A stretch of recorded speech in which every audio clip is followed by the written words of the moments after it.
Hi hello welcome back to my home diaries channel. So இன்னைக்கு என்ன பார்த்தீங்கன்னா, ஒரு வெயிட் லாஸ் ரெசிபி தான் நம்ம பார்க்க போகிறோங்க. ஸோ வெயிட் லாஸ் ரொம்ப நாள் யோசிச்சேன், இந்த கொள்ளுல வந்து ஒரு இட்லி தோசை பண்ணால் எப்படி இருக்கும்ன்ட்டு. பட் எனக்கு ஒரு ஐடியாவுமே இல்லை. சரி, ஓகே, இந்த தடவை ட்ரை பண்ணலான்ட்டு ஒரு கப் அளவுக்கு நான் கொள்ளு எடுத்திருக்கேன். கொள்ளு வந்து வெயிட் லாஸுக்கு சூப்பராக இருக்கும்னு சொல்லிட்டு என்னோட டாக்டர்ஸ்லேருந்து எல்லாருமே சொன்னதுனால, ஸோ அது கூட பார்த்தீங்கன்னா, ஒரு 1/2 கப் அளவுக்கு வந்து பச்சை பயிரும், இன்னொரு ஒரு 1/2 கப்புக்கு நான் ராகியும் எடுத்திருக்கேன்.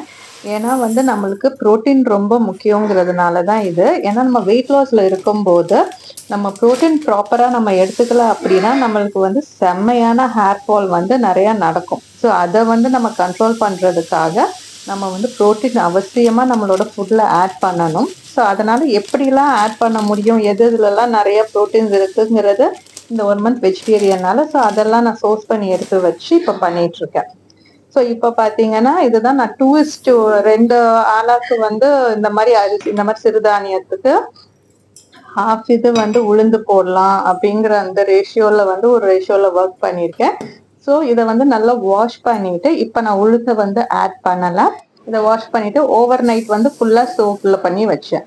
அடுத்த நாள் மார்னிங் எந்திரிச்சதுக்கு அப்புறம் தான் நான் வந்து உளுந்து வந்து ஒரு 1/2 ஆளாக்கு ஆட் பண்ணிட்டு, அதுக்கப்புறம் கொஞ்சமா வெந்தயம் வந்து அதோட சேர்த்து நான் ஆட் பண்ணிட்டேன். அதுக்கப்புறம் அவல் வந்து கொஞ்சம் நல்லா பஃபினஸ், அந்த இது ஃப்ளஃபினஸ் வரணுங்கிறதுக்காக சிகப்பு அவல் தான் எடுத்து வச்சிருக்கேன். அதுவும் சேம், அதுவும் உளுந்து அதே 1/2 கப்பு தான். அது வந்து நான் போடுறதுக்கு ஒரு 1/2 அன் ஹவர் பின்னாடி தான் நான் போட்டேன். போட்டதுக்கப்புறம் மாவு வந்து ரொம்ப தண்ணி விடாம அரைச்சேங்க. அதுல இருக்கிற தண்ணியே போதும் அப்படின்ட்டு. அது வந்து ஒரு கிட்டத்தட்ட ஒரு 6 ஹவர்ஸ்க்கு மேல நான் ஃபெர்மென்ட் பண்ணிட்டேன்.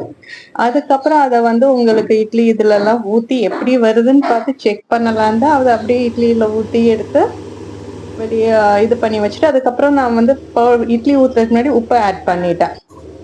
பார்க்கும்போது நல்லா ஃப்ளஃபியா சூப்பரா தாங்க இருந்துச்சு. சரி, சாப்பிடும்போது எப்படி இருக்கும்ன்ட்டு திங்க் பண்ணிக்கினே இருந்தேன். வீட்ல எதையாச்சும் சொல்லுவாங்களான்ட்டு. பட் ஆனா நல்ல சாம்பார் வச்சு சூப்பரா சாப்பிட்டேன். அதோட கொஞ்சம் ஃப்ரூட்ஸ் வச்சு முடிச்சேன். டேஸ்ட் செம்ம அல்டிமேட்டா இருந்துச்சுங்க. ட்ரை பண்ணி பார்த்துட்டு சொல்லுங்க. பாய், டேக் கேர்.